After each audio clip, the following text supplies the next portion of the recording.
На тэлеканале Беларусь-3 навіны культуры. Вітаю вас. Сёння 4 снежня. І гэтым разам мы агучым, што годнага варта паглядзець на Беларусь-3. Пасмакуем інданезійскі напой джаму. А напрыканцы пагаворым пра новую рэдакцыю Рамео і Джульетты Валентина Елизарьева. І гэта далёка не ўсё, што мы падрыхтавалі для вас.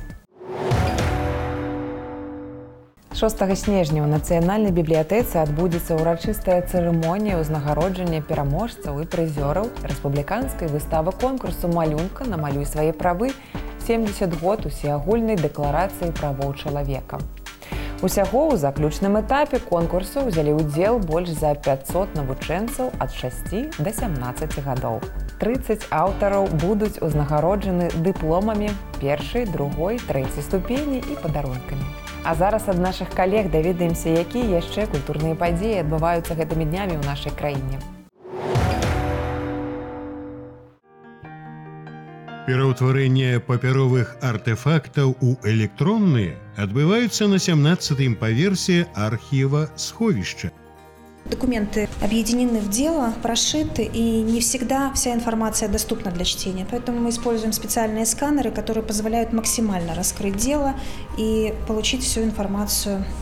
Да 75-годдзя вызвалення Беларусі архівісты запланавалі зрабіць агульнадаступным фонд пад нумарам 1450. Это увесь пакет, які тычыцца беларускага штаба партызанскага руху. Адсканіраваныя старонкі і тамы, фотаздымкі і кінахроніка, прадметы трафейнага фонду выйдуць у віртуальную сетку і стануць асновай асобнага інтэрнэт-партала.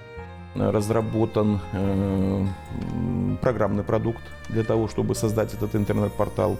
И сейчас даже в тестовом режиме проверяется его работа. В итоге эта работа начинается с оцифровки личных листов по учету кадров партизан и подпольщиков Великой Отечественной войны. Стоит задача, и к ним же будут прикрепляться наградные листы, списки личного состава, иные документы. Асабістыя лісткі, узнагародныя аркушы, дзённікі, зборы тагачасных лістовак, гісторыі партызанскіх брыгад, між іншым, кожная павінна была весці спецыяльны часопіс-хроніку свайго жыцця і дзеянняў. Падшыўкі насычаны малюнкамі, якія лепш любога фота распавядаюць пра тыя часы. Да пачатку наступнага года усе гэтыя і іншыя дакументы зможа ўбачыць любы карыстальнік інтэрнэта ў любой кропцы свету.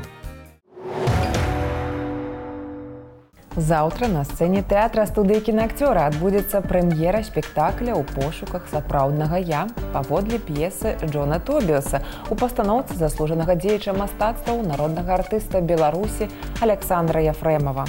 А 6 снежня пройдзе юбілейны творчы вечар актрысы тэатра і кіно, заслужанага майстра сцэны Веры Паляковай, якая сыграла ў прэм'ернай пастаноўцы адну з галоўных роляў. Заўтра ў сталічным доме кіно адбудзецца адзіны паказ дакументальнага фільма «Эпоха танцаў» рэжысёра Віктара Буды. Стужка прысвечана перыяду нараджэння новай музычнай культуры і ўзнікненню рэйв-руху ў СССР. Гэта музыка была рэвалюцыйнай, і пакінутая ёй спадчына цалкам змяніла культурнае аблічча краіны. Героі карціны – стваральнікі і наватары культуры, сярод якіх Максіміліян Ленц, Вестам, Артемій Троіцкі, Яўген Рудзін, Діджэй Грув, Барыс Спайдер і многія іншыя. У межах культурнага супрацоўніцтва паміж нашай краінай і Літоўскай рэспублікай у Цэнтры сучасных мастацтваў і галерэі «Арцель» ладзіцца фотавыстава «Віленскі фестываль аналагавай фатаграфіі і кіно». Экспазіцыю адмыслова падзялілі паміж дзвюма пляцоўкамі, каб паказаць усю разнастайнасць працаў. Прадстаўлены вялікі спектр жанраў і тэхнік фатаграфіі, ад скульптуры і аб'ектаў да папулярных у 1970-80-х гадах эксперыментаў з фатаграфікай. У межах мерапрыемства праходзяць майстар-класы па рабоце з аналагавымі матэрыяламі як для прафесійных фатографаў, так і для аматараў. Ён артыст балета. На сцэне ён мусіць вытрымліваць нагрузкі як у спорце і дэманстраваць эмоцыі як акцёр кіно ці драмтэатра. Сваім дзецям ён жадае больш лёгкай прафесіі. Герой праграмы «Камертон» – заслужаны артыст Рэспублікі Беларусь Антон Краўчанка. Глядзіце выпуск, яму прысвечаны заўтра о 10:00 раніцы на телеканале «Беларусь-3». Не каждый человек может стать ведущим танцовщиком на сцене. Не только ввиду каких-то внешних данных, но и выносливости. Есть такие спектакли, что теряешь 3 килограмма, 4, и на следующее утро ты вообще не понимаешь, как тебе встать с кровати. Нацыянальны акадэмічны народны хор Рэспублікі Беларусь імя Геннадзя Тітовіча. Да 50-годдзя творчай дзейнасці кіраўніка хору народнага артыста Беларусі Михаіла Дрынеўскага прадставіць 6 снежня у Белдзяржфілармоніі праграму «Залаты юбілей». Напрыканцы лістапада ў музеі беларускага кінадрукавання Полацка распачалася выстава «Не шукайце красу за морамі», на якой можна ўбачыць фотаальбомы рознай тэматыкі. Гэтыя выданні прадстаўляюць нашу краіну на разнастайных кніжных конкурсах і выставах. Зазірнуць у даўніну дапамагаюць малюнкі мастакоў мінулых стагоддзяў і старыя фотаздымкі з музейных збораў ды прыватных калекцый. У лісце да Янкі Брыля Владзімір Караткевіч пісаў пра яго: «Ці не час рэабілітаваць Яна Баршчэўскага, дзівосны пісьменнік, стыліст. Беларусь пяшчотна любіць». Аўтару шляхціца Завальні прысвячаюцца запіскі на палях. Ян Баршчэўскі, фантастычная гісторыя. Глядзіце праграму заўтра а палове на 8 вечара на Беларусь-3. Ёсць стары кітайскі праклён, каб ты жыў у цікавыя часы. І Яну Баршчэўскаму, відаць, надта пашанцавала, бо напрыканцы 18 стагоддзя пірог Рэчы Паспалітай дзялілі тройчы. У музеі беларускага Палесся ў Пінску адкрылася выстава традыцыйных кракаўскіх батлеек. Яна арганізавана польскім інстытутам у Мінску, генеральным консульствам Польшчы ў Брэсце. У экспазіцыі прадстаўлена каля 1,5 дзесятка работ, лепшых узораў калядных вярцепаў з фондаў гістарычнага музея Кракава. Іх аўтарамі з'яўляюцца як прафесійныя архітэктары і мастакі, так і аматары-рамеснікі.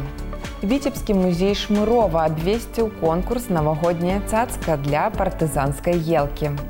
Традыцыйная партызанская елка, якую прапануецца аформіць жыхарам горада, пройдзе напрыканцы бягучага месяца.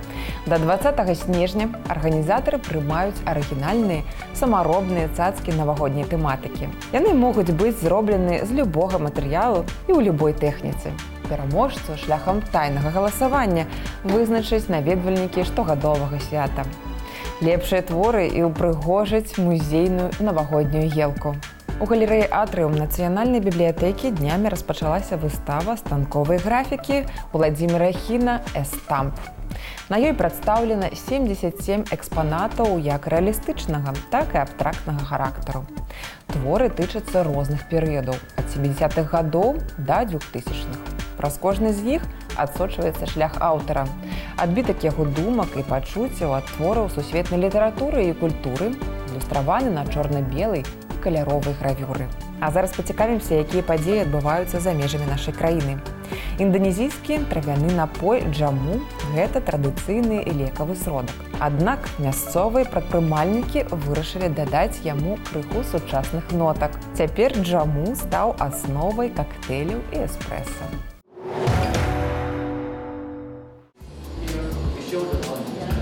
На першы погляд, гэта звычайнае кафэ ў старым горадзе Джакарты, сталіцы Інданезіі. Але тут падаюць не каву, а джаму – традыцыйны інданезійскі травяны напой. Праўда, рыхтуюць яго не зусім традыцыйна. Яго выкарыстоўваюць як аснову для эспрэса і кактэйляў. Інгрэдыенты аднаго з іх уключаюць куркуму, тамарынд, цукар і газіроўку. Іншы робяць страў, праз якія прапускаюць халодную ваду. Тут мы дазваляем по-новаму паглядзець на джаму. Мы хочам, каб традыцыйны інданезійскі напой людзі пілі кожны дзень, як каву або чай. На востраве Ява джаму тысячагоддзямі выкарыстоўвалі ў медыцыне. Яго рыхтавалі з карэнняў, кветак, насення, лісця і нават садавіны. У мінулым жанчыны насілі яго ў ёмістасцях з бамбука па вёсках і прадавалі як лекі. Сёння любоў да напоя адраджаецца. У Джакарце ўжо працуе цэлая сетка джаму-кавярняў. Напоі прадаюць не толькі на месцы. Каля 200 бутэлек у дзень пастаўляюць і ў супермаркеты. У будучым у кафэ плануюць арганізаваць курсы для барыста, на якіх будуць вучыць карыстацца кавамашынамі для прыгатавання джаму.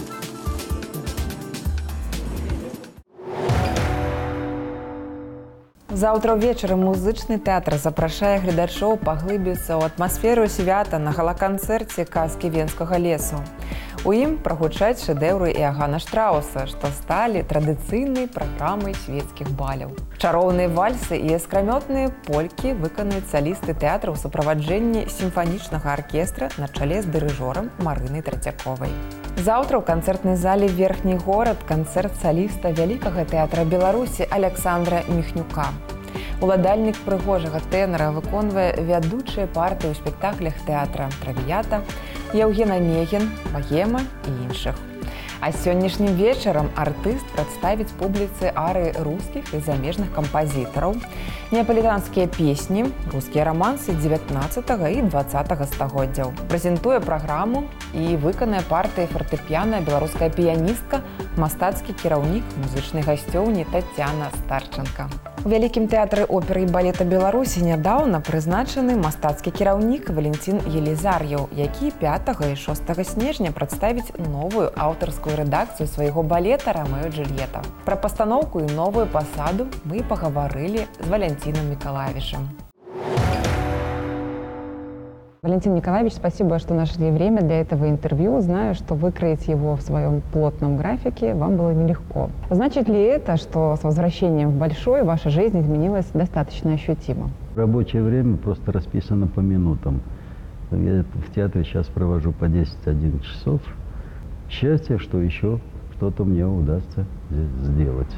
Наверное, самое главное, что прежде всего касается меня как художественного руководителя, это качество, которое должно быть на самом главном месте в театре. А самое главное место в театре – сцена.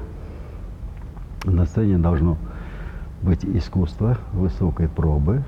Обязательно должны появляться новые таланты постановщиков, дирижеров, хореографов. Ну и прежде всего артистов, потому что через артистов мы видим это искусство. Валентин Николаевич, ваше фактическое возвращение в театр началось с постановки новой редакции «Спартака», и на днях вы представите зрителю «Ромео и Джульетту». Все-таки как Валентин Елизарьев для самого себя решает, что именно этот его спектакль нуждается в обновлении? Большинство моих спектаклей являются долгожителями. Наверное, это какие-то принципиальные удачи театра. Принципиальная удача и держит театр, потому что театр не живет за счет премьер, которые бывают 4-5 раз в год. Если на название ходит публика, то значит спектакль состоялся. Значит, мои спектакли не отторгают, значит, они интересны. Вот. Но не только мои спектакли. Театр многожанровый, в нем много рождается произведений, но остаются жить немногие. Поэтому и нужны новые премьеры для того, чтобы пополнялся запас, чтобы подновлялись не только названия, но и артисты получали новые партии, развивались. 30 лет назад «Ромео и Джульетта» в вашей хореографии появилась в репертуаре Большого театра. Его называли художественным открытием и новаторством. В премьерной версии будут ли образы и обстоятельства, на которые акцент будет сделан по-новому? Это новое авторское прочтение. Оно прежде всего коснулось и музыки. Над прочтением компонентов спектакля работал и с дирижером. Я ввожу новые составы, я меняю и уточняю, и даже такое слово употреблю, чищу мизансцены, хореографию. И, наверное, особенно интересно это делать с новыми людьми, которые вносят новую краску в творческий процесс. Поэтому это очень интересно. Но переноса действия в современности, модных сегодня костюмов на героев не будет. Нужно раскрывать прежде всего партитуру композитора, драматургическую основу. Одели брюки, пиджаки одели вместо камзолов и трико. В музыке-то ничего не поменялось. Все равно это та же музыка, но она написана в определенной эпохе, на определенную драматургию и так далее. Но мне кажется, что это натягивание чужого костюма на тело, которое предполагает совсем другую одежду. Валентин Николаевич, несмотря на опыт и гений Валентина Елизарьева, ориентироваться в новом времени балета, совпадать с ним вам сегодня легко? Мы академический театр. Мы здесь проповедуем академическое искусство, да, которое не лишено поиска того же самого модерна, но у нас удельный вес его гораздо меньше. У нас должно быть все-таки лексика, основанная на школе, которая уже существует несколько веков. А модерн просто – это совсем другое направление, это другая система подготовки тела, другие выразительные средства. Любая система подготовки классического артиста, он спокойно входит, вливается в модерн. Но нет, из модерна никогда невозможно перейти в классическое искусство. Валентин Николаевич, с предстоящей премьерой вас и, конечно, вашего зрителя, круг которых, надеемся, будет расширяться с каждой новой постановкой. На сёння гэта ўсё. Глядзіце навіны культуры не толькі на тэлеканале Беларусь-3, але і на нашым YouTube-канале. Разам з намі будзьце ў курсе самых значных падзей. До сустрэчы!